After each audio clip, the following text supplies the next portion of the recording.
এমডিএচ দম আলু, ডাল তড়কা এবং মাশরুম মশলা। এমডিএচ দিয়ে রাঁধলে খাবার হবে মজাদার। এমডিএচ আপনাকে সর্বদা নতুন স্বাদ দিতে প্রতিবদ্ধ।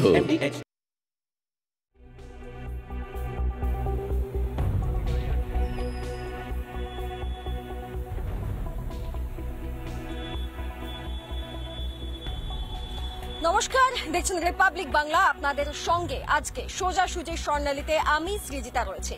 আচ্ছা, প্রসঙ্গ তো জানিয়ে রাখি যে আজকে আপনারা বুঝতেই পারছেন স্টুডিওতে নেই, তাহলে কোথায়?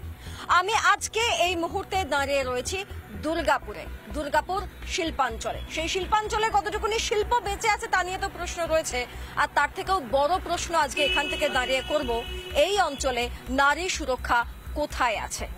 আসছি। ঘণ্টাখানেকের হট্ট মেলা নয়, আমার আপনার রায় নিয়ে খাপ পঞ্চায়েত নয়। সন্ধ্যে 7টা মানেই করা সত্যি কথা, যা হজম করতে সময় লাগে। যুদ্ধ হোক বা দুর্নীতি, অপরাধ বা চিটিংবাজি, ঘুরিয়ে নাক দেখাই না আমি, যখন তখন রং বদলাই। আমি স্বর্ণালী, প্রশ্ন করি সোজাসুজি।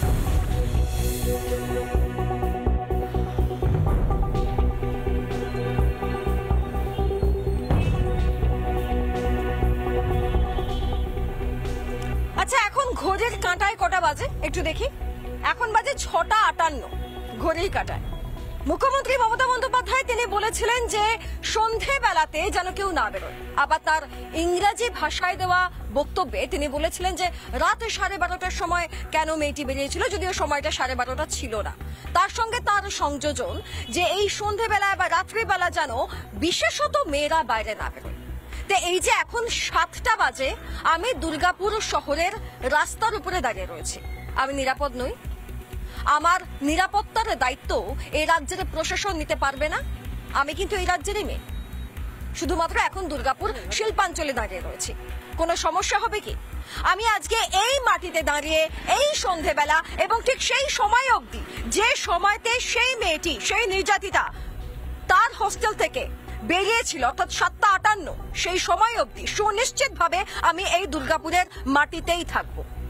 আমি দেখতে চাই যে কতটা নিরাপত্তাহীনতায় ভুগতে পারেন এই রাজ্যের মেয়েরা, এই রাজ্যের মায়েরা, এই রাজ্যের বোনেরা এবং সর্বোপরি বাইরে থেকে যারা এই রাজ্যে পড়াশোনা করতে আসছেন তারা। আর তার নিরাপত্তার দায়িত্ব কেন সরকার নেবে না? এক। আমার দ্বিতীয় বক্তব্য, মুখ্যমন্ত্রী মমতা বন্দ্যোপাধ্যায় 70 ঘন্টা তো পেরিয়ে গিয়েছে, 72 ঘন্টা কি তারও বেশি সময় পেরিয়ে গিয়েছে। আপনি কোথায়? আপনি কোথায় ম্যাডাম? আপনাকে তো খুঁজে পাওয়া যাচ্ছে না। আপনাকে নানা সময় নানা ধরনের বক্তব্যে খুঁজে পাওয়া যাচ্ছে। আপনাকে কখনো কখনো সত্য গোপন করে বা অসত্য প্রকাশ্যেও পাওয়া যাচ্ছে, কারণ আপনি সময় ঠিক বলেননি। মেয়েটির হোস্টেল থেকে বেরোনোর সময় আপনি ঠিক বলেননি। আপনাকে সেখানেও খুঁজে পাওয়া যাচ্ছে, শুধু একটা জায়গায় খুঁজে পাওয়া যাচ্ছে না, দুর্গাপুরে। আপনাকে সেই জায়গাটায় খুঁজে পাওয়া যাচ্ছে না। কোথায় জানেন? যেখানে ওই নির্যাতিতা রয়েছে এখনো। একবার আপনি কথা বলতে পারতেন, একটাবার আশ্বস্ত করতে পারতেন, আপনি নেই। আচ্ছা, নির্যাতিতার বাবা এতগুলো ঘন্টা ধরে এখানেই রয়েছেন, এই রাজ্যটায় পড়ে রয়েছেন, এই দুর্গাপুরে পড়ে আছেন। আপনি কথা বলেছেন ম্যাডাম? বলেননি, কিন্তু একবারও বলেননি। ছেড়ে দিন বাকি সবকিছু।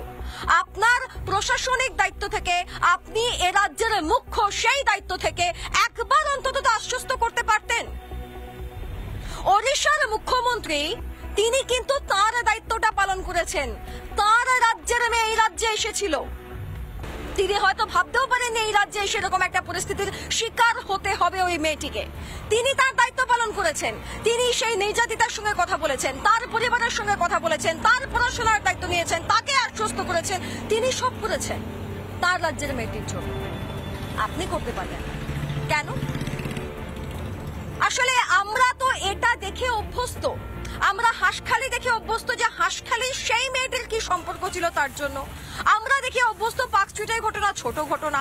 আমরা অভয়া কাণ্ডও দেখে অভ্যস্ত হয়ে গিয়েছি। এটা আমাদের কাছে দুর্ভাগ্যের। তাই হয়তো এইবারেও এই নির্যাতিতার ক্ষেত্রে আপনার উপস্থিতি একেবারেই টের পাওয়া গেল না মুখ্যমন্ত্রী, একেবারেই টের পাওয়া গেল না। আর এবার তো আমি আরেকজনের কথা বলবো, কীর্তি আজাদ। তিনি কোথায়? তিনি যে এই যে 1 লাখের বেশি ভোটে জিতলেন, এই জায়গাটা থেকে মানুষ যে উপর করে তাকে ভোট দিল, তিনি তো নিরুদ্দেশ হয়ে গিয়েছেন। তার তো কোনো খোঁজ পাওয়া যাচ্ছে না, তার একটা বক্তব্য পাওয়া যায়নি, তার এখানে টিকিটটা পর্যন্ত পাওয়া যায়নি। তিনি কোথায় চলে গিয়েছেন জানা নেই। আর সর্বশেষ আমার আরেকটা প্রশ্ন, এই যে নাসির উদ্দিন মূল অভিযুক্ত যাকে গ্রেফতার করা হয়েছে, তার পরিবার বলছে তিনি তৃণমূল করতেন। কি আশ্চর্য! আরো একটা ধর্ষণের অভিযোগ, গণধর্ষণের অভিযোগ, আরো একবার তৃণমূল চোখ। হতাশ লাগে। একটা রিপোর্ট দেখুন, তারপর আমি আসছি।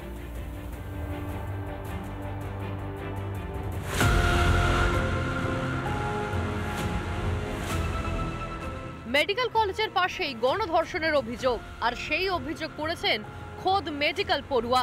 দুর্গাপুরের ঘটনা ঘিরে তোলপাড়। শুক্রবার রাতের ঘটনা, মঙ্গলবার দুপুরে সেই ঘটনার পুনর্নির্মাণ করে পুলিশ।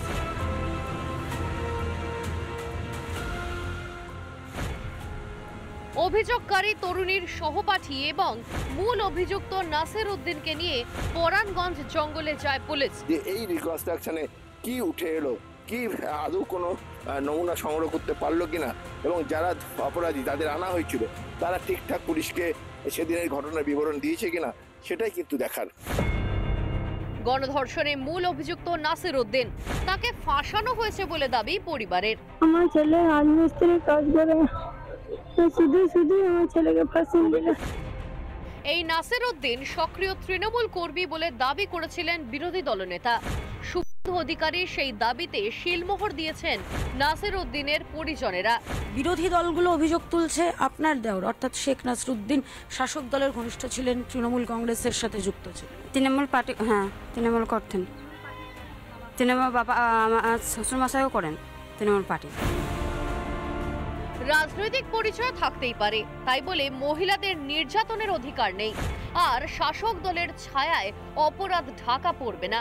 পুনর্নির্মাণের রিপোর্টের ওপর অনেকটাই নির্ভর করছে গণধর্ষণে অভিযুক্তদের ভবিষ্যৎ। রিপাবলিক বাংলা।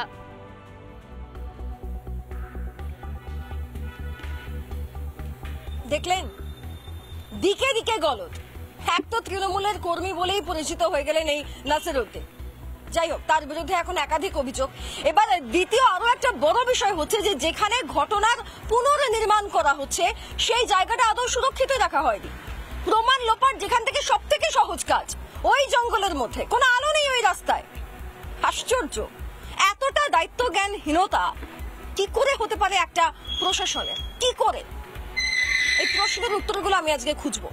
আজকে এই দুর্গাপুরের মাটিতে আমি দাঁড়িয়ে রয়েছে, যারা যারা আজকে আমাদের একদম এখানকার মানুষজন, এখানকার নাগরিক সমাজ, এখানে যারা এইখানকার এই মাটিতে রাজনীতি করেন, তাদের প্রত্যেকের সঙ্গে আমি কথা বলবো, তাদের প্রত্যেকের সঙ্গে আমি আলোচনা করব। আমি চলুন একদম পরিচয় পর্বটা একে একে সেরে নিই। যারা যারা আজকে আমার সঙ্গে রয়েছেন, আমি একদম আগে দর্শকদের দেখাবো সেই সমস্ত অতিথিদের। আমি নামগুলো বলতে থাকি। আমার সঙ্গে রয়েছেন দেবেশ চক্রবর্তী, কংগ্রেস জেলা সভাপতি। আমার সঙ্গে অপরদিকে রয়েছেন মনীষা শিকদার, জেলা সহ সভানেত্রী বিজেপি। আমার সঙ্গে রয়েছেন জিতেন চ্যাটার্জি, বিজেপি মুখপাত্র। আমার সঙ্গে রয়েছেন জয়নুল হক, নাগরিক সমাজের প্রতিনিধি। আমার সঙ্গে রয়েছেন রঞ্জিত গুহ, নাগরিক সমাজের প্রতিনিধি, এবং আমার সঙ্গে রয়েছেন সৌরিন দাস, আইনজীবী। এদের প্রত্যেকের সঙ্গে আমি কথা বলবো, আলোচনা করব। যাই হোক, এবার আমার প্রথম যে বিষয়টা নিয়ে আমি আলোচনায় আজকে আসতে চাই, ও আচ্ছা সময়টা জানিয়ে দিই, 7:05 বাজে এখন। আমি এখানে সুরক্ষিত তো? এই প্রশ্নটা আমি মমতা বন্দ্যোপাধ্যায় আপনাকে করছি না। মানে আমি তো বুঝতে পারছি না যে কোন সময়টা রাস্তায় বেরোলে আমি সুরক্ষিত থাকবো। আমি এখন খোলা আকাশের নিচে দাঁড়িয়ে রয়েছি। হ্যাঁ, আমার সৌভাগ্য যে এই সময় আমার সামনে কিছু ক্যামেরা রয়েছে, আমার হাতে একটা বুম রয়েছে। এগুলো ছাড়াও আমি সুরক্ষিত তো? এই প্রশ্নটা রেখে আমি শুরু করছি, কারণ আমার রাজ্যে কামদুনিও ঘটে, আমার রাজ্যে দুর্গাপুরও ঘটে, আমার রাজ্যে অভয়া ঘটে। আমি বুঝতে পারি না যে কোন সময়টা আমার জন্য একেবারে সুরক্ষিত। আর এই দুর্গাপুরের মাটিতে আমি যখন দাঁড়িয়ে রয়েছি, এই মুহূর্ত অব্দিও আশা করছি যে হয়তো আপনাকে এখানে দেখা যাবে একবার ওই নির্যাতিতার পাশে, ওই নির্যাতিতার পরিবারের পাশে। জানি না, হয়তো দেখা যাবে, আশা রাখলাম। এইবার আমি আজকের আলোচনাটা শুরু করি। আমার সঙ্গে এই মুহূর্তে রয়েছেন জয়নুল হক, নাগরিক সমাজের প্রতিনিধি। আমি তার সঙ্গেই শুরুটা করে। জয়নুল বাবু, আপনি তো দুর্গাপুরের বাসিন্দা। অবশ্যই। দুর্গাপুরের বুকে এরকম একটা ঘটনা ঘটে গেল, আপনার প্রাথমিক প্রতিক্রিয়া আমি জানি। না, এরকম ঘটনা অবাঞ্ছিত এই ঘটনা লজ্জার এবং ঘটনা ক্ষুব্ধের, কিন্তু বিষয়টা যেটা ঘটেছে, যেটা প্রথম দিনের ঘটনা, এবং আমরা যেহেতু দুর্গাপুর এখানে থাকি, এই যে ঘটনা থেকে ঘটেছে তার থেকে আমার এলাকা, আমার কাজের এলাকা খুব বেশি দূরে নয়। আর যেটা দেখানো হচ্ছে তার মধ্যে অনেকগুলো জিনিস ধোঁয়াশা থেকে যাচ্ছে। আচ্ছা, যেমন কি কি ধোঁয়াশা আমরা দেখি? ধোঁয়াশাগুলো ঘটনা যেটা বলে, দেখুন পুলিশ তদন্ত, আমি কিন্তু তদন্তের কথা বলতে পারবো না, পুলিশ তদন্ত করছে, কিন্তু যেটা আমার মনে হয়েছে, দেখুন আপনি যদি আপনাদের চ্যানেল বা বিভিন্ন চ্যানেল দেখিয়েছে ঘটনাটা, যে ও একটা বন্ধুর সঙ্গে বেরিয়েছে, মেয়েটি বেরোতেই পারে, যে কোনো সময় বেরোতে পারে, বেরোনো সেটা যদি কলেজের পারমিশন দেয়। আমি একটু বাতা দিচ্ছি আপনাকে, এই যে আপনি যতটা সহজে বললেন যে কোনো সময় মেয়েটি বেরোতে পারে, আমার রাজ্যের মুখ্যমন্ত্রী সেই কথাটা বললেন না। আপনি এখানটা নিজেই ডিফার করে গেলেন। প্রথম ডিফার করে না, এটা কলেজের যদি রুল পারমিট করে, আমি কথা বলছি যে বেরোতে পারে, বেরিয়েছে, কিন্তু যেটা প্রশ্ন হচ্ছে, প্রথমে বলছে ওখানে খেতে গিয়েছিল। আপনি শুনুন, ওই যদি আপনারা জায়গাটা জান, আমি গেছেন কিনা, যেটা কলেজের গেট থেকে, যেদিকে এটা গেটটা থেকে ঘটনাটা ঘটেছে 250 থেকে 300 মিটারের মধ্যে, ওই 1-1.5 কিলোমিটার আগে কোনো কিছু একটা আপনি ঠেলা গাড়িও পাবেন না। 1.5 কিলোমিটার আগে কি করে খেতে গেল, আমি সেটা প্রশ্ন। দেখ, তারপরের প্রশ্ন হচ্ছে ও যে টাইমে বেরোলো, তারপরে ছেলে বন্ধুটি আপনি জানেন যে কোন টাইমে বেরিয়েছে? হ্যাঁ, 7:58, যেটা আপনাদের অনুযায়ী। দেখুন, আপনি বলছেন আপনি জানেন 7:58 বেরিয়েছে, এটা আমাদের বক্তব্য নয়। আমি আপনাকে একটু স্পষ্ট করে দিই, এই বক্তব্যটা, এই যে 7:58 সময়সীমাটা একদম কলেজের ডিরেক্টর তিনি জানিয়েছেন, রেজিস্ট্রার বুক যেটা আছে সেখানে ওরা সাইন করে বেরিয়েছে, সেটাই বলছি। কিন্তু মুখ্যমন্ত্রী বলেছেন রাত 12:30। যাই না, 7:58, যেটা আমি দেখুন, আমি এটা পেয়েছি। এবার বেরিয়ে তারপরে ছেলেটা নাকি 8:42 আবার ঢুকেছে একা, দিয়ে ওখানে 6 মিনিট হাঁটা আবার 8:48 ফিরে এসছে, আবার 9:29 আবার মেয়েটি ছেলেটার সঙ্গে ঘটে। এবার এইখানে যদি ঘটনাটা ঘটে, এবার যেটা নির্যাতিতার বক্তব্য বলে বলা হচ্ছে, যে মেয়েটি বলেছে আমরা খেতে যাচ্ছিলাম, কজন ধাওয়া করে, জঙ্গলের দিকে ছুটতে ছুটতে চলে যায়। যদি এটা আমি ধরুন সত্যি হিসাবে ধরে নেয়, তারপরে চলে যাওয়ার পরে ছেলেটা চলে এসছে, প্রাণ ভয় আসতেই পারে হয়তো সে প্রাথমিকভাবে। ছেলেটা যখন গেটে এলো, ওখানে সিকিউরিটি আছে, তাকে বলা উচিত ছিল, কাউকে বলা 6 মিনিট পরে হেঁটে চলে গেল, দিয়ে আবার যখন ফিরে এলো মেয়েটি, আমি বুঝতে পারছি এই প্রশ্নগুলো ধরুন, আমি নিজে উত্তর খুঁজছি এগুলো। তারপরে যখন এলো, তারপরে ব্যাপারটা এলো না, এবার আমি কিন্তু না নিজে অবশ্যই, এবার ফিরে এলো, এবার এরপরে মেয়েটি হোস্টেলে গেল, তারপরে খবর হলো, সেটা ঠিক। এবার আমি শেষ করিনি, তারপরে এই জায়গাগুলো ধোঁয়াশা, এটার ঘটনা আমি বলছি না কি হচ্ছে, সেটা পুলিশ তদন্ত করবে, পুলিশ ফরেনসিক আছে। আপনি প্রশ্ন করছেন না, আপনি প্রশ্ন করতেই পারেন যে বক্তব্যটা, সেই বক্তব্যের ধারাবাহিকতা নিয়ে বা টাইম নিয়ে আপনি প্রশ্ন করছেন। বেশ, আসছি স্যার, আসছি, বাকিদের কেউ। তা সত্ত্বেও এই ঘটনা ঘটা উচিত নয়, আমি সেটা বলছি, কিন্তু এই করলো আমার মনে ধোঁয়াশা। এই আপনার ধোঁয়াশা পরিষ্কার হয় কিনা সেটা আমরা দেখব, তবে নিশ্চয়ই এটা যেমন দেখবো, তেমন এই এতগুলো কথার মধ্যে আমার ছোট্ট কয়েকটা পয়েন্ট, একদম ছোট্ট কয়েকটা পয়েন্ট। আমার প্রথম পয়েন্ট, এই যে ওরা বেরিয়ে এলো কলেজ থেকে, মানে এই দুর্গাপুর শহরে একটু জঙ্গল, একটু রাস্তা, মানে এটা অ্যাকচুয়ালি তো একটা প্ল্যান্ড সিটি ছিল, এখন আর নেই। যাই হোক, তো এই জায়গায় যখন তারা বেরোচ্ছে, যখন আমি জানি যে ওই জায়গাটায় জঙ্গল অঞ্চল, আশেপাশে জঙ্গল আছে, দুটো গ্রাম আছে, আমার পয়েন্ট হচ্ছে যে ওই জায়গাটায় সিসি ক্যামেরা, আলো, পুলিশ পেট্রোলিং কোনটা ছিল? আমি যদি ধরে নিই ওই জায়গাটা সুরক্ষিত নয়, ওই জায়গাটায় দুষ্কৃতীরা চলে, ওই জায়গাটায় কোনো খারাপ ঘটনা ঘটতে পারে, আপনি আঙুল তুলছেন, বেশ আমি মেনে নিলাম আপনি আঙুল তুলছেন, কিন্তু আমার প্রশ্ন হচ্ছে আমি আঙুল তুলবো প্রশাসনের দিকে, তার কারণ ওই জায়গাকে সুনিশ্চিত করা, নিরাপত্তা সুনিশ্চিত করা, এর দায়িত্বটা কার? মানে আমি চাইলে রাত্রির 8টার সময় বেরোতে পারি না, আমি চাইলে রাত্রি 12:30টার সময় বেরোতে পারি না, আমার প্রয়োজন পড়লে আমি বেরোতে পারি না, তাই কি? আমার প্রশ্নটা এই জায়গাতে। আচ্ছা, এখানে আমি আরো একটা আলোচনার পরবর্তী পর্বে যাওয়ার আগে আমি একটা বক্তব্য শোনাবো, সেটা হচ্ছে নির্যাতিতার বাবার বক্তব্য। আমি আশা রাখবো এখানে কেউ বলে বসবেন না যে এটা এক ধরনের রাজনীতি হচ্ছে। যার পরিবারের সঙ্গে কোনো একটা ঘটনা ঘটে, সে খুব ভালো করে জানে, তিনি খুব ভালো করে জানেন যে তার সন্তানের উপর দিয়ে, তার উপর দিয়ে ঠিক কি প্রবল একটা বেদনা, প্রবল একটা মানসিক চাপ চলছে। কি আমি আপনাদেরকে এখন শোনাবো? আমি আপনাদেরকে শোনাবো যে নির্যাতিতার বাবা, তিনি এই রাজ্যের মুখ্যমন্ত্রী থেকে ঠিক কি এক্সপেক্ট করেছিলেন, ঠিক কি আশা করেছিলেন, আর তিনি কি পাচ্ছেন? তিনি কি আদৌ সত্য পাচ্ছেন, নাকি সত্যকে ধামাচাপা দেওয়া এই রূঢ় সত্যটাকেই সামনে পাচ্ছেন? কোনটা পাচ্ছেন? প্লিজ একবার নির্যাতিতার বাবার বক্তব্যটা আপনারা শুনুন। তিনি আমাদেরই প্রতিনিধি এলিনাকে তার বক্তব্য, তার যে কথা সেটা তিনি বলেছেন। আর প্রসঙ্গত আমি জানি রাখি, যেহেতু আজকে আমরা স্টুডিওতে নেই, আমাদের এই উভয়ের কথার এবং বক্তব্যের মাঝে যেটুকুনি সময় থাকবে, যে বাফার টাইমটা থাকবে, ওটা আমি একটু ক্ষমা করে দিতে বলছি আজকে দর্শকদের। নির্যাতিতার বাবার বক্তব্য শুনুন। এই যে যাকে গ্রেপ্তার করা হয়েছে, যে 5 জনকে, তার মধ্যে শেখ রিয়াজউদ্দিন, সে হাসপাতালেরই প্রাক্তন নিরাপত্তা রক্ষী হিসেবে কাজ করত। কি বলবেন এই গোটা বিষয়টা? আপনি একটা কথা বলুন, যদি রক্ষক হয়, যদি ভক্ষক করে, তাহলে আমরা কি করব বলুন? যদি ওরা ওই ভক্ষককে রাখবে হসপিটাল নিরাপত্তার জন্য, সেখানে আমি কি করব বলুন? ওরা তো রাখিছে না, আমি কি করব সেখানে? সম্পূর্ণ প্ল্যানিং হয়েছে আগে থেকে, নাহলে ওইভাবে সাডেন কি করে হতো? ওরা প্রস্তুত হয়েছিল, ওই যে ছেলেটা ওকে নিয়ে গেল, ওটা তো আগেই প্ল্যান হয়েছিল। মেডিকেল রিপোর্টেও একটা টাইম মেনশন করা হয়েছে 8টার সময়, আপনার কাছে খবর গিয়েছিল 9:30টার সময়, মুখ্যমন্ত্রী বলছেন সেটা 12:30। তাহলে মুখ্যমন্ত্রী তো মিথ্যাচার করছেন। ওরা এখানে যে ফোন করেছে, ওরা আমার কলেজ থেকে ফোন গেছে, ওই টাইমটা ওরা দেখলে জানা যাবে, সত্যটা জানতে পারবে মমতা দিদি, কখন ফোন গেছে, কখন ইয়ে হয়েছে, সব জানতে পারবে। এই বাংলায় এই সরকার বা প্রশাসনিক প্রধান মুখ্যমন্ত্রী, তিনি কি গোটা ঘটনাকে ধামাচাপা দেওয়ার চেষ্টা করছেন? অবশ্যই অবশ্যই অবশ্যই। আমার মেয়ে নিরাপত্তা তো পেল না, আমি তো আমার মেয়েকে আমি উড়িষ্যা নিয়ে চলে যাব। আমার নিয়ে ছাড়েছিলাম, বহুত ভরসা করে নিয়েছিলাম, আমার মেয়ে ভবিষ্যতে ডাক্তার হবে, মানুষের সেবা করবে, সেই আশাটা ওদের ধূলিসাৎ হয়ে গেল। এটা দুর্ভাগ্যের যে আমি ভিন রাজ্যের এক বাবার মুখ থেকে শুনছি যে না, সত্যকে হয়তো ধামাচাপা দেওয়ার চেষ্টা করা হচ্ছে, আমার মেয়েটা নিরাপত্তা পেল না। মনীষা শিকদার, আপনি নিজেও একজন মহিলা। আসছি দাদা, মনীষা শিকদার, আপনি নিজেও একজন মহিলা। আচ্ছা, আপনি এই শহরের নিরাপত্তা, আপনি এখানেই থাকেন নিশ্চয়ই, আপনার এটাই নিশ্চয়ই জন্মস্থান, দুর্গাপুর আমার প্রাণের শহর। তার কারণ শুধু এখানে আমার ছোট থেকে বড় হওয়া, আমার সবকিছু এখানে, আমরা পূর্বপুরুষ ধরে এখানে আছি। আজ অব্দি কোনোদিনও এরকম একটা ঘটনা দেখিনি, কিন্তু বর্তমানে যে ঘটনাটা দেখলাম তাতে সত্যি ভীষণভাবে চিন্তিত যে দুর্গাপুরবাসী হিসেবে আমরা কি সেফ? আমাদেরকেও বাইরে বেরোতে হয়। এটা যেমন আপনি একদিকে বলছেন, তেমন অপরদিকে নির্যাতিতার বাবা বলছেন যে না, আমার কোথাও গিয়ে মনে হচ্ছে যে সত্যটা ধামাচাপা দেওয়া হচ্ছে, কারণ 8টা টাইমটা হঠাৎ করে রাত 12:30 হয়ে গিয়েছে। ম্যাডাম, এটা রাজ্যের মুখ্যমন্ত্রী বলছেন, এটা দুর্ভাগ্যের। ম্যাডাম, আপনি জানেন কিনা জানি না, সেই রাত্রেবেলা আমরা ছিলাম, মেয়েটার 5 থেকে 6টা স্টিচ পড়েছে যৌনাঙ্গে। ভাবতে পারছেন? একবার ভাবতে পারছেন কি? আপনি নিজস্ব ভাবে বলছেন, যদিও এই তথ্য এটা আপনার নিজস্ব তথ্য। একদম, ওখানকার ডাক্তারদের সাথেও কথা হয়েছিল আমার।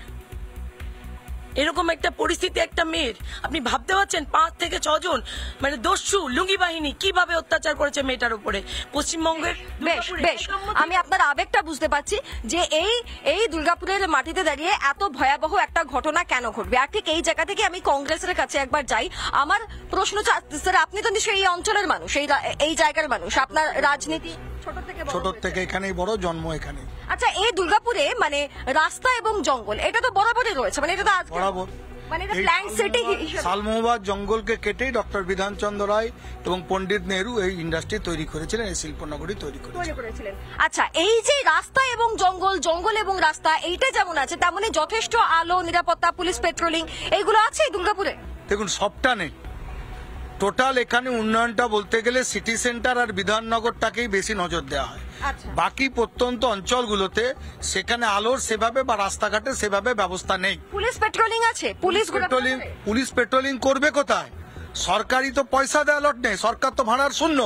মেলা, খেলা আর কন্যাশ্রী আর রূপশ্রী করতে গিয়ে পুলিশের আধিকারিকরা বলছেন তাদের পেট্রোলিং করতে গেলে ব্যবসাদারদের কাছে তাদের পয়সা তুলে নিয়ে আসতে হয়, তুলে নিয়ে আসতে হয়, তবেই তারা পেট্রোলিং এর করতে পারেন। স্বভাবতই মানে পুলিশ তোলা তুললে তবে তারা পেট্রোলিং করতে পারবে। তার মানে গ্রামাঞ্চলে তো তোলা তোলার জায়গা নেই, তার মানে পেট্রোলিং নেই। সবই বাদে ওই জায়গাটা যে ফাঁকা এবং টোটাল রাস্তাটা ফাঁকা, শুনশান রাস্তা, খুব অল্প, হয়তো 1-2 করে লোক যায় টোটাল রাস্তাটা, সেইখানেই ঘটনাটা ঘটেছে। এবং এর জন্য পুলিশ প্রশাসন, কলেজ কর্তৃপক্ষ সকলে দায়ী, কারণ এই কলেজে একজন নার্স গত কয়েক বছরের মধ্যেই ধর্ষিত হয়েছিলেন। আমি এই পয়েন্টটাই তুলে ধরছিলাম যে এই মানে দুর্গাপুরে এই ঘটনাটা প্রথমবার নয়, হয়তো এরকম ঘটনার পুনরাবৃত্তি হচ্ছে সময়ের গ্যাপে। নগর হসপিটাল, মিশন হসপিটালে একটা ঘটনা ঘটেছিল এবং আইকিউ সিটি হসপিটালেও একই ঘটনা ঘটেছিল। এটা হচ্ছে 3 নম্বর ঘটনা যে কোনো হসপিটালের সঙ্গে জড়িত নার্স বা ডাক্তারের সঙ্গে বা সেখানকার ট্রেনিদের সঙ্গে এই ঘটনা ঘটলো। এটা দুর্ভাগ্য। তার মানে কেউ তো বাইরে থেকে পড়তে আসতে চাইবে না। মানে এখানে একটা বেসরকারি হাসপাতাল রয়েছে, সবকিছু রয়েছে, ভালো কথা, কেউ পড়াশোনা করতে চাইছে, কিন্তু মানুষ পড়তে আসবেটা কেন? যদি এই সিকিউরিটির ব্যবস্থা করা হয় তাহলে মানুষ পড়তে আসবেটা কেন? আমি একটা ডিফারেন্স বোঝাই। নিশ্চয়ই আমাদের স্ক্রিনে এখনো চলছে, যেখানে আমরা দেখতে পাচ্ছি যে মমতা বন্দ্যোপাধ্যায় রাজ্যের মুখ্যমন্ত্রী, তিনি এখন অব্দি এখানে এসে পৌঁছতে পারেননি, এখন অব্দি নির্যাতিতার বাবার সঙ্গে কথা বলে উঠতে পারেননি। কিন্তু এখন অব্দি সেই ব্যবস্থা তিনি করে উঠতে পারেননি। আবার এদিকে আমরা এই অঞ্চলের মানুষের থেকে, আজকে আমরা অন্য কোনো রাজ্যের মানুষ বা অন্য কোনো স্টেটের অন্য কোনো প্রান্তের মানুষ, শহর কলকাতার মানুষ, তাদের সঙ্গে কথা বলছি না। আমরা আজকে কেবল দুর্গাপুরে দাঁড়িয়ে দুর্গাপুর বাসীর কথা বলছি, এবং তারাই বলছেন যে তোলা যেখানে যাবে না, মানে যেখান থেকে টাকা উঠবে না, সেখানে পেট্রোলিংও তো হবে না, স্বাভাবিক। এবার ওই জায়গাটা একটু গ্রামাঞ্চল, একটু জঙ্গল বেশি, প্রাণকেন্দ্র নয়, কাজেই সেখানে কোনো নজরদারিও নেই। এবং কতটা যে নজরদারি নেই এবং ওই এলাকাটার যে কি অবস্থা, আমাদের প্রতিনিধির প্রতিবেদনে একবার দেখুন, আমি ফের আলোচনায় আসবো। আমি এই মুহূর্তে দাঁড়িয়ে রয়েছি দুর্গাপুরের সেই হাসপাতাল, সেই আইকিউ সিটি যে ক্যাম্পাস, সেই ক্যাম্পাসের মেন গেটে। আইকিউ সিটি হসপিটালের মূল গেট থেকে বেরিয়ে বিজরা গ্রামে যাওয়ার আগে পরে শোভাপুর গ্রাম, আর সেই শোভাপুর গ্রাম থেকে বাঁ দিকে ঘুরলেই এই পরিত্যক্ত রানওয়ে যেখানে আমি দাঁড়িয়ে রয়েছি, এবং সেই রানওয়ের যে এলাকা আলোহীন, একেবারেই যে নিরাপদ নয় এই অংশ, এই অঞ্চল, তা বলাই যায়। আপনারা কোনোদিন শুনেছেন কি যে কোনো অঘটন আমাদের এয়ারপোর্টে বা ঘটেছে? আর কিছু কোনোদিন ঘটেনি। একটু ভয় লাগছে। আচ্ছা, তো একটু লাগবেই, ধরুন একটু তো লাগবেই। এবার আলোটা লাগালে ভালোই হয়, আলো লাগালে তো খুব ভালো হবে। শেষ পর্যন্ত আমরা এসে উপস্থিত হয়েছি দুর্গাপুরের বিজরা গ্রামে, যেই গ্রামের বাসিন্দা শেখ নাসির উদ্দিন, যাকে মূল অভিযুক্ত হিসেবে ধরা হচ্ছে। এই গ্রামের বাসিন্দাদের, অন্যান্য বাসিন্দাদের স্পষ্ট বক্তব্য, যে ঘটনা ঘটেছে তা তারা ভাবেননি কোনোদিনও এরকম ঘটতে পারে। এই মুহূর্তে যদি যে জায়গাগুলোতে আলো নেই সেখানে আলো লাগানো সম্ভব হয়, সেক্ষেত্রে তারা কিছুটা হলেও নিরাপদ বোধ করবে। ভিডিও জার্নালিস্ট অমিত নাথের সঙ্গে প্রিয়াঙ্কা রায়, রিপাবলিক বাংলা, দুর্গাপুর। আপনারা দেখলেন ওই চত্বরটা, আমাদের প্রতিনিধি প্রিয়াঙ্কা ওই জায়গাটার ছবি তুলে ধরেছেন, কিছু মানুষের সঙ্গে কথা বলেছেন, তারা বলছেন হ্যাঁ ভয় তো লাগেই, আর ভয় লাগাটাও স্বাভাবিক। কিন্তু আপনারা ওই রাস্তাটা দেখলেন, ওখানে নজরদারি নেই, কারণ ওখানে নাকি তোলা যায় না, তাই জন্য কোনো নজরদারি নেই। ও আচ্ছা, বলে রাখি, এখন ঘড়ির কাটায় 7:18। আমি নিরাপদ তো মমতা ব্যানার্জি? আমার প্রশ্ন, আমি নিরাপদ তো এখানে? আমার জানতে ইচ্ছা করছে বারে, কারণ আমি যথেষ্ট আতঙ্কে রয়েছি। আমার সঙ্গে রবীন গাঙ্গুলি রয়েছেন, কংগ্রেসের তরফ থেকে ব্লক প্রেসিডেন্ট কংগ্রেসের, তিনি এই মুহূর্তে আমার সঙ্গে রয়েছেন। নমস্কার স্যার। আচ্ছা, আপনিও তো এই অঞ্চলের বাসিন্দা? অবশ্যই, জন্ম এবং কর্মরত দুর্গাপুর স্টিল প্ল্যান্টে। স্যার এই মুহূর্তে আমাদের সঙ্গে রয়েছেন। আচ্ছা স্যার, আমি একটা জিনিস বুঝতে পারছি না, এই একটা এলাকা নিয়ে সমস্যা, সেটা আমরা দেখালাম, এবং আরো একটা বড় বিষয়, সেটা হচ্ছে মূল যে অভিযুক্ত শেখ নাসির উদ্দিনকে ধরা হলো, তার সঙ্গে আরো অনেকে রয়েছে। এই মূল অভিযুক্তের সঙ্গে একটা সরাসরি তৃণমূল যোগ দেখছি, মানে তার পরিবার বলছে যে হ্যাঁ ও তৃণমূল কর্মী। এটা দুর্ভাগ্যের নয় যে আমাদের রাজ্যটা যারা সামলাচ্ছেন, দফায় সামলাচ্ছেন, তাদের সঙ্গে সবসময় যারা অভিযুক্ত হয় যে কোনো ঘটনায় এবং ধর্ষণের মতো ঘটনায়, তাদের নামটা জুড়ে যায়? দেখুন, বিষয়টা হচ্ছে, আমরা এখানকার বাসিন্দা, যেটা বললাম প্রথমে, ডক্টর বিধানচন্দ্র রায়ের স্বপ্নের নগরীতে যে ধরনের ঘটনা ঘটছে, আমরা আমাদের কাছে এটা এক ধরনের স্থানীয় বাসিন্দা হিসাবে আমি যদি বলি, এটা আতঙ্কিত, বিস্মিত। কিন্তু বিষয়টাকে রাজনৈতিক রং লাগানোর একটা চেষ্টা যেন চলছে।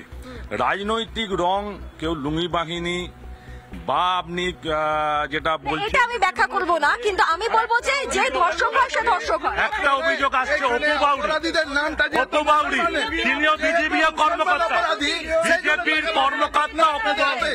তাহলে আমি কি বলছি, নির্যাতিতার বাবা উনি কি প্রকৃত মানে বিচার পাবেন, না সাম্প্রদায়িকতার মধ্যে আসল ঘটনাটা চলে যাবে?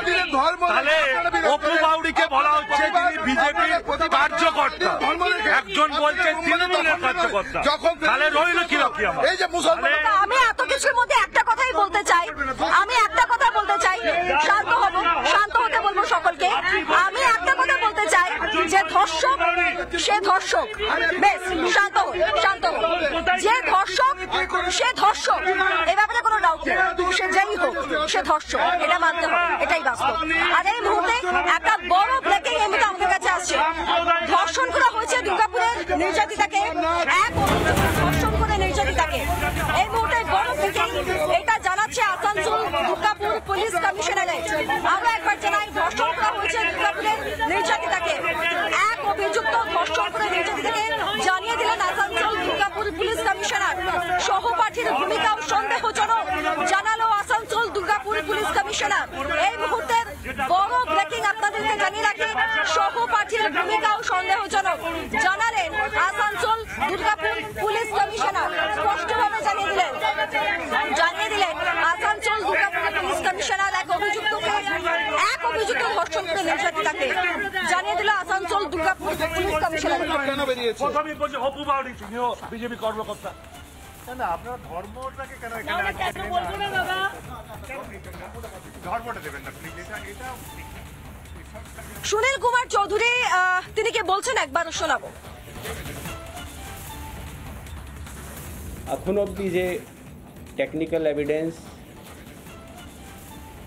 পাওয়া গেছে এবং যে ভিকটিমের স্টেটমেন্ট আছে তার অনুযায়ী একজন অ্যাকিউজড ধর্ষণ করেছে। বাকিদের কি ইনভলভমেন্ট আছে কি ইনভলভমেন্ট নেই সেটা আমরা ইনভেস্টিগেশন করছি। অর্থাৎ পুলিশের তরফ থেকে এখনো অবধি একটা বক্তব্য যেটা আসছে অফিসিয়াল স্টেটমেন্ট হিসেবে আমরা এটা ধরতেই পারি। এবং এই মুহূর্তে সোজাসুজি স্বর্ণালীতে আমরা যেটা ব্রেক করলাম সেটা হচ্ছে যে এক অভিযুক্ত ধর্ষণ করে নির্যাতিতাকে, এটা জানাচ্ছে আসানসোল দুর্গাপুর পুলিশ কমিশনার। সহপাঠীর ভূমিকাও যথেষ্ট সন্দেহজনক, এটাও জানানো হচ্ছে আসানসোল দুর্গাপুর পুলিশ কমিশনারের তরফ থেকে। আমি আলোচনাটা কন্টিনিউ করব, তবে তার আগে আমি একটা বক্তব্য আমি একটু শোনাতে চাইবো। কার বক্তব্য? কোন বক্তব্য? একটা কথোপকথনের অংশ আমি শোনাতে চাই। ওড়িশার মুখ্যমন্ত্রী তিনি নির্যাতিতার বাবা, নির্যাতিতার পরিবার এবং যে মহিলা প্রতিনিধি দল ওড়িশার তরফ থেকে, ওড়িশা সরকারের তরফ থেকে যে মহিলা প্রতিনিধি দল এসছে তাদের প্রত্যেকের সঙ্গে বসে একটি ফোনে কথা বলেন এবং নির্যাতিতাকে যতটা আশ্বস্ত করা যায় ততটাই আশ্বস্ত তিনি করেছেন। তার পড়াশোনার দায়িত্ব নেওয়া থেকে শুরু করে তার পাশে থাকা, এই সমস্ত আশ্বাসগুলোই ওড়িশার মুখ্যমন্ত্রী দিয়েছেন। তিনি তার দায়িত্বটা পালন করেছেন। আগে সেই বক্তব্যটা শুনুন, বক্তব্যের অংশ বিশেষ শুনুন, তারপরে আমি আবার আসছি। हाँ एबे केमती देह अच्छी तुम टिके टिके ठीक लगुच तो अच्छा धीरे धीरे धीरे धीरे देह टिके सुस्थ हो आसुची। हाँ सबू आमर ओडिशार सब लोक मैंने सब जाइछंती, महिला माने जाइछंती, ताकू सब कथबार्ता होउछ। हाँ धैर्य धर, असीम साहस और सहित पुणी आउ थे सामना को आस, सामना कर। तुम सांगे ओडिशा सरकार पूरा अछंती, तुमको पूरा साहाय्य करेंगे।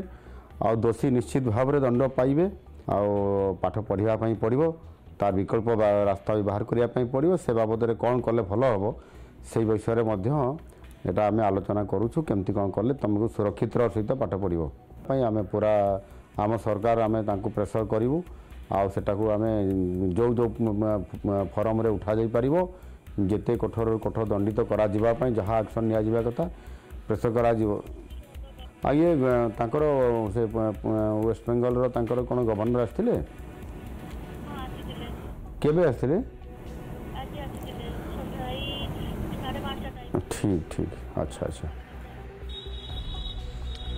আপনারা শুনলেন এই বক্তব্য ছিল ওড়িশার মুখ্যমন্ত্রীর এবং স্বাভাবিক, ভীষণ স্বাভাবিক একটা প্রতিক্রিয়া, ভীষণ স্বাভাবিক ওই নির্যাতিতার পাশে থাকা। কারণ তার রাজ্যের মেয়েটি আমাদের রাজ্যে এসেছিল, লজ্জা তো আমাদের, নাক তো আমাদের কাটা গিয়েছে যে আমাদের রাজ্যে পাশের রাজ্য থেকে আসা মেয়েটিকে আমরা সুরক্ষিত রাখতে পারিনি, আমরা সেফ রাখতে পারিনি, আমাদের সরকার পারেনি, আমাদের প্রশাসন পারেনি। আসলে আমরা এই গোটা পশ্চিমবঙ্গবাসী হিসেবে সকলে মিলে ব্যর্থ হয়ে গেছি। এটা আমাদের কাছে দুর্ভাগ্যের, লজ্জারও বটে। সৌরেন বাবু আমার সঙ্গে রয়েছেন, তিনি আইনজীবীও বটে একজন। সৌরেন বাবু, এই যে একটা বক্তব্য বা একটা স্টেটমেন্ট যেটা ওড়িশার মুখ্যমন্ত্রী রাখছেন নির্যাতিতার পরিবারের কাছে, ভীষণ স্বাভাবিক একটা প্রতিক্রিয়া। আমরা ঠিক এরকমই একটা কিছু কিন্তু আমাদের সবার মুখ্যমন্ত্রী, আমি আমার মুখ্যমন্ত্রীর যে দল, সেই দলকে ব্যক্তি হিসেবে আমি আপনি আমরা এখানে প্রত্যেকে কেউ সমর্থন করতে পারি বা না করতে পারি, কিন্তু মুখ্যমন্ত্রী তো সকলের। সেই মুখ্যমন্ত্রীর কাছ থেকে আমরা তো এক্সপেক্ট করতে পারি যে একবার এখানে আসা, একবার নির্যাতিতার পাশে বসে কথা বলা, তার পরিবারের সঙ্গে কথা বলা। এই ঘটনা আমরা একবারও দেখতে পেলাম না। রাজনীতির রংটা উনি নিজেই চড়িয়ে দিলেন নাকি? দেখুন, আমি এখানে এসেছি সেটা হচ্ছে আইনের ব্যাপারটা সম্পর্কে বলতে। বেশ, আইনের দিক থেকে আপনি একটু বুঝিয়ে বলি। সেটা হচ্ছে যে আমি যেটুকু আইনের ছাত্র হিসেবে যেটুকু আমি দেখেছি, আমি দুর্গাপুর আদালতে কাজ করি এবং সেখানে আমি আইন ব্যবসায় লিপ্ত রয়েছি। তো এখানে কিন্তু যেটা দেখলাম আমি, যে ঘটনাটা যবে ঘটে ঠিক তার কয়েক ঘন্টা মানে বেশ কিছু ঘন্টার মধ্যে পুলিশ কিন্তু যথাযথ তদন্তটা করছে। তার জন্য যে যে প্রসিডিওরগুলো আছে, একটা রেপ, একটা হিনিয়াস ক্রাইম হতে গেলে একটা এফআইআর হলো, তারপরেই তো আর ঝাট করে কেসটা এন্ডোর্স হয়, তারপরে তার নির্দিষ্ট কিছু প্রসিডিওর আছে। এবার তার জন্য একটা ইনভেস্টিগেশন করলে ব্যারিকেড দিয়ে ঘিরত জায়গাটা, যেটা হচ্ছে পরের দিন ঘিরেছে পুলিশও ওইখানে পুলিশের দেখাটা সেদিনকে পাওয়া যায়নি, এটা হচ্ছে একটা ব্যাপার। দুই, এখানে খালি মুখ্যমন্ত্রী না, এখানে একজন পশ্চিমবঙ্গের দায়িত্বপ্রাপ্ত মন্ত্রী আছেন, একজন এমপি আছেন, তৃণমূলের কোন নেতাকে দেখা যায়নি। রাত্রেবেলা 3 জন বোর্ড অফ অ্যাডমিনিস্ট্রেটর, আমি আশা করি ওনার কাছে কিছু উত্তর পাবো। বিজেপি বা কংগ্রেসের কথা নয়, আমি আইনের যেটা ব্যাখ্যা সেটা আপনাদের কাছে বলছি, সেটা হচ্ছে যে পুলিশ প্রপার প্রসিডিওর গুলো কিন্তু মেনটেন করছে এখনো পর্যন্ত। আজকে যেটা হয়েছে সেটা হচ্ছে আমাদের যিনি মহোদয়া রয়েছেন বিচারক, তিনি ওই মহিলাটির কাছে যায় হসপিটালে এবং সেখানে তিনি গোপন জবানবন্দি, সেটাও যথাযথভাবে সেটা কিন্তু আপনি বলছেন আইনি পদক্ষেপ যা যা করা সেটা ঠিকঠাক আছে, যেটা ইনভেস্টিগেশন করে তারা দোষীদের মানে এখনো পর্যন্ত যেভাবে এই ঘটনার মধ্যে যারা হয়েছে সেই গ্রেপ্তার করেছে, তারপরে তাদেরকে পিসিতে 10 দিন রাখা হয়েছে। বেশ, অর্থাৎ সৌরেন বাবুর বক্তব্য অনুযায়ী যে পদ্ধতি, আইনত পদ্ধতি সবকিছু ঠিকঠাক করা হচ্ছে, ভালো কথা। নিশ্চয়ই উনি আইনজীবী, উনি সেই পদ্ধতি নিয়ে কথা বলছেন, খুব ভালো কথা। আমার দুটো প্রশ্ন, যেটা আসলে কংগ্রেসের তরফ থেকে বলে দেওয়া হলো, এখানে বিজেপিও বলছিল, যেটা আমার বক্তব্য ছিল। দেখুন, যেগুলো ভুল, যেগুলো ঠিক নয়, যেগুলো ঠিক থাকলে আমরা যা সুরক্ষা দিতে পারিনি, যা আগামীতে সুরক্ষা দিতে হয়তো বা পারি চেষ্টা করলে বা চাইলে, সেই জায়গাগুলো হয়তো তুলে ধরা ভীষণ রকম দরকার। তার মধ্যে যে জায়গাটায় এই ঘটনা ঘটেছে, যে জঙ্গলে এই ঘটনা ঘটেছে, সেটা সুরক্ষিত নয়। সেই ছবিটা আমরা নিজেরা আপনাদেরকে দেখাবো। সেটা সুরক্ষিত নয়, আমাদের প্রতিনিধি সেই ছবি তুলে ধরেছেন। এমনকি ঘটনার পুনর্নির্মাণ যখন হচ্ছে, তারপরেও সেই জায়গাটা সুরক্ষিত নয়। ওই জায়গা থেকে কোনো প্রমাণ লোপাট হচ্ছে কিনা, কোনোভাবে প্রমাণ হ্যাম্পার্ড বা নষ্ট হচ্ছে কিনা, তার দায়িত্ব কে নেবে? এই দায়িত্বটা কে নেবে? এই দায়িত্বটা কার? আমার প্রথম প্রশ্ন। এবং দ্বিতীয়, যেটা খুব বড় প্রশ্ন, কীর্তি আজাদ সাংসদ, এত ভোটে জিতে এসেছেন, স্যার আপনি কোথায়? খুঁজি আপনাকে। আপনার একটা বক্তব্য, আপনার একটা উপস্থিতি, একটা ক্ষুদ্র কিছু খুঁজছি আমরা, ভীষণ রকম ভাবে খুঁজছি, দূরবীন দিয়ে খোঁজার চেষ্টা করছি, খুঁজে পাচ্ছি না। আগে আমি দেখাবো যে জায়গাটায় ঘটনাটা ঘটেছে বলে জানা যাচ্ছে, যেখানে পুনর্নির্মাণ হয়েছে, সেই জায়গাটা আদৌ কতটা সুরক্ষিত। দেখুন রিপাবলিকের ক্যামেরায়। 36 ঘন্টা পর কার্যত যে পিও বা প্লেস অফ অকারেন্স, সেটাকে ঘেরার কথা বা সেটাকে কর্ডন অফ করার কথা পুলিশ ভেবেছিল। এই হচ্ছে প্লেস অফ অকারেন্স, এখানে একদম কর্ডন অফ করা রয়েছে জায়গাটা, কিন্তু অদ্ভুতভাবে এত গুরুত্বপূর্ণ একটা জায়গা, সেই জায়গায় কোনো পুলিশ পোস্টিংই নেই। কিছুক্ষণ আগে পুনর্নির্মাণ যে প্রসেস, সেই প্রসেস শুরু হয়েছে। আমি জায়গাটা দেখানোর চেষ্টা করছি। এই হচ্ছে সোজা জায়গাটা, হচ্ছে এই জায়গাটা প্লেস অফ অকারেন্স, যেখানে অভিযোগ রয়েছে যে নির্যাতিতাকে টেনে নিয়ে যাওয়া হয়, গণধর্ষণ করা হয় এবং সেখানে মূলত সেখান থেকে 9:29 নাগাদ অসুস্থ হয়ে মেয়েটি বা তরুণী সে ফিরে যায় হাসপাতালে। আমরা হাসপাতালে কড়াকড়ি ছবিটা দেখতে পাচ্ছিলাম। উল্টো দিকে বারবার যে কথাটা বলছি, মোহনবাগান অ্যাভিনিউ, যেটা রাস্তাটার নাম, যে রাস্তা জঙ্গল চিরে বেসরকারি হাসপাতালের দিকে যাচ্ছে, সেই রাস্তায় বাতি স্তম্ভগুলো কোনোদিন জ্বলেই না। তো গভর্নমেন্ট অফ ওয়েস্ট বেঙ্গল একদম সাফ লেখা রয়েছে, অর্থাৎ রাজ্য সরকারের যে ফরেস্ট ডিপার্টমেন্ট রয়েছে, তারা এই জঙ্গলের রক্ষণাবেক্ষণের দায়িত্বে রয়েছে। অর্থাৎ একেবারে যে নিজেদের ঘাড় থেকে বেসরকারি হাসপাতালের দায়িত্ব রয়েছে, সেটা কিন্তু একেবারেই ঝেড়ে ফেলা কোনোভাবেই কিন্তু যায় না। দেখলেন আপনারা, এটা হচ্ছে সেই অঞ্চলটা যে অঞ্চলটায় এই ঘটনাটা ঘটেছে। বিজেপি নেতা এই মুহূর্তে আমার সঙ্গে রয়েছেন, আমি আপনার সঙ্গে এতক্ষণ অব্দি আসতে পারিনি, এবার একটু কথা বলি যে দেখুন আইন আইনের মতো কাজ করবে, এটাই স্বাভাবিক। মানে আইন আইনের মতো কাজ করবে, এটাকে বড় করে দেখানোটা কতটা বড় বিষয় আমি জানি না, তার কারণ আইন আইনের মতো কাজ করবে একটা রাজ্যে, এটাই তো স্বাভাবিক। আইন শৃঙ্খলা ঠিক থাকলে গোটা রাজ্যের পরিস্থিতি ঠিক থাকবে, এটাই স্বাভাবিক। বরং অপরাধীরা তখনই সাহস পায় যখন তারা জানে যে আমরা একটা করে দোষ করবো, আমরা একটা করে অপরাধ করবো, আমাদের কিছু হবে না, তখনই তো সাহসটা আসে। প্রথম কথা হলো ওই জায়গা শুধু নয়, পশ্চিমবঙ্গের কোনো জায়গায় সুরক্ষিত নয়। আর দ্বিতীয়ত হচ্ছে যদি আপনি দুর্গাপুরের মানুষ বাসিন্দা, বলছি পশ্চিমবঙ্গের কোনো জায়গায় সুরক্ষিত নয়। দ্বিতীয়ত হচ্ছে অপরাধীদের মনোবল দুঃসাহস এই জন্য বেড়ে যায় কারণ এখানে কোনো অপরাধীদের শাস্তি হয় না। একটু আগে উনি আইনজীবী পাবলিক প্রসিকিউটর বলছিলেন যে এই হচ্ছে ওই হচ্ছে, এখানে কাউকে বলতে দেখলাম না যে অপরাধীদের বিরুদ্ধে কথা বলা, অপরাধ মানসিকতার বিরুদ্ধে কথা বলা, কারো বলে না। ওই আইনজীবীকে আমি জিজ্ঞেস করছি, গতকাল মনোজিৎ মিশ্র কসবা ল কলেজের যে অপরাধী ছিল সে ছাড়া পেয়ে গেছে, কারণ কি? কারণ সেখানে পাবলিক প্রসিকিউটর পৌঁছায়নি। তাহলে অপরাধের জন্মটা কোথা থেকে হচ্ছে? দ্বিতীয় নম্বর হচ্ছে বারে বারে অপরাধীদের বাঁচানোর চেষ্টা। আজ এখানে যারা যতজনই বলছে, প্রত্যেকে বলছে যে ওই জায়গাটা সুরক্ষিত নয়, সে কেন বেরিয়েছিল, ওই জায়গাটা জঙ্গলের এরিয়া, ওইখান থেকে সিটি সেন্টার জাংশন মল আসতে গেলে 3 কিলোমিটার রাস্তা, ওটা ওই রাস্তা দিয়ে আসতে হবে। তো সে বেরোতে ওই একটাই রাস্তা, যে রাস্তা দিয়ে আমরা সিটি সেন্টার অবধিও আসতে পারি, ওই রাস্তা দিয়ে আসতে হবে, ওই রাস্তা দিয়ে আসতে হবে। ওই রাস্তা শুনুন না আপনাদের মানসিকতার পরিচয়, আপনাদের মানসিকতাটা ভালো করে, আরে শুনুন না। আচ্ছা, ঝগড়া করলে বক্তব্য তখন আপনারা বলবেন না। প্রথম কথা পয়েন্ট 1। পয়েন্ট 2 হচ্ছে এখানে যত ক্রিমিনালের সাইকোলজি আছে তাদের কি হয়, যখন দেখা যায় যে অন্য কোনো জায়গাতে ক্রিমিনালের কোনো শাস্তি হলো না, দ্বিতীয় জায়গাতে ক্রিমিনালের আরো দুঃসাহস বাড়ে। গতকালই একজন পুলিশের মেয়েও ধর্ষিতা হয়েছে, ঠিক আছে? আর পশ্চিমবঙ্গে এটা প্রথম। 2011 সাল থেকে এখনো পর্যন্ত প্রায় 300-র বেশি ধর্ষণের ঘটনা ঘটেছে। কেন বলুন তো আমরা এই আলোচনাটা করতে পারছি? তার কারণ আমাদের মুখ্যমন্ত্রী একটা স্ট্রং বক্তব্য রাখেনি আজ অবধি। সমস্যাটা এই জায়গাটা, কারণ মুখ্যমন্ত্রী রেট বেঁধে দেন, কখনো বলেন ধর্ষণ শরীরের জ্বর সর্দি কাশির মতো। আমার কাছে সময় একদম কম, আমি খালি একটা ছোট প্রশ্ন। আচ্ছা, আপনি কীর্তি আজাদকে দেখেছেন এর মধ্যে? না, এর মধ্যে দেখিনি। কীর্তি আজাদ তো নেই, কীর্তি আজাদ গায়েব হয়ে গেছে, ওনাকে দেখাই যাচ্ছে না। আচ্ছা, আপনি কীর্তি আজাদকে দেখেছেন? কীর্তি আজাদকে এখানে দেখাই পাওয়া যায় না। বেশ, আমার কাছে সময় কম। কীর্তি আজাদকে দেখেছেন ম্যাডাম? কে কীর্তি আজাদ?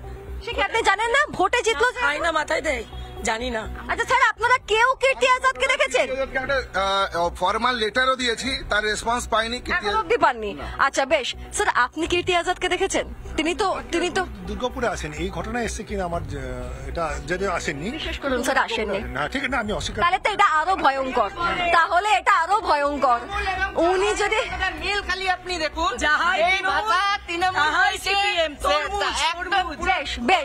বেশ এটা দুর্ভাগ্যের যে স্যার এই ইনফরমেশনটা আমার কাছে ছিল না।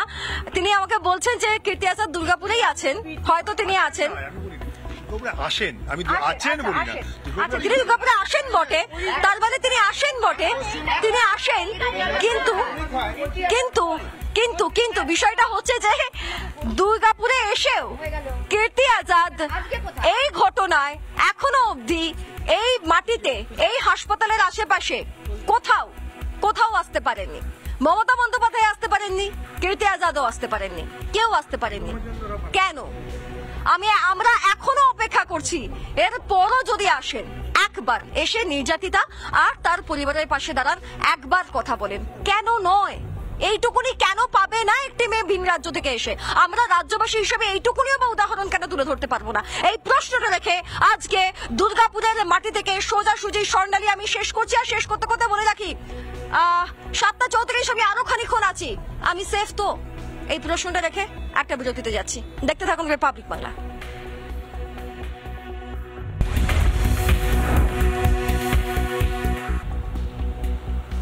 ফিরলাম বিরতির পর। আপনারা যারা এই মুহূর্তে সোজাসুজি স্বর্ণালী দেখছেন, একটু ঘড়িটা দেখবেন প্লিজ, এখন 7:41 বাজে। আমি দুর্গাপুরের মাটিতে দাঁড়িয়ে আছি। আমার প্রশ্ন রাজ্যের মুখ্যমন্ত্রীর কাছে, মুখ্য প্রশাসকের কাছে, আমি নিরাপদ তো? এই প্রশ্নটা আমি যখন করছি তখন এটা ব্রেকিং আসছে বাঁকুড়া থেকে। কি ব্রেকিং একটু জানিয়ে দিই। বাঁকুড়ায় বিজেপি কর্মীর স্ত্রীকে ধর্ষণের চেষ্টা, বাঁকুড়ার ইন্দাসের ঘটনা, আর এই ঘটনায় রীতিমতো চাঞ্চল্য। ফের একবার আমাদের রাজ্যটাই দুর্ভাগ্যের।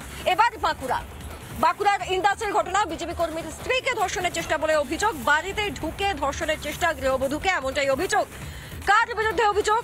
তৃণমূল কর্মী তাপস বাগদির বিরুদ্ধে অভিযোগ। লোকজন নিয়ে বাড়িতে ঢুকে হুমকি দেওয়ার অভিযোগ। বাঁকুড়া পুলিশ সুপারের কার্যালয় ইতিমধ্যে অভিযোগ দায়ের হয়েছে।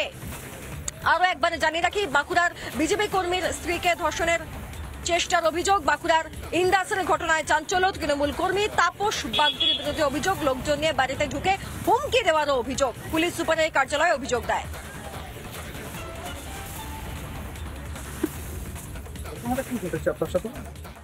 আমি সন্ধেবেলায় বাচ্চাটাকে পড়াচ্ছিলাম, দিয়ে তখন পড়ানো হয়ে যাওয়ার পর বাচ্চাটা আর কি বলছে আমি দাদার বাড়ি যাব। আমি ঠিক আছে যা, ঘরটা কপাল লাগিয়ে চলে যাবি। মানে লাইট ফাইট সব বন্ধ ছিল। দিয়ে তারপর চলে যাওয়ার পর আমি আবার দেখছি ঘরটা কে খুলছে।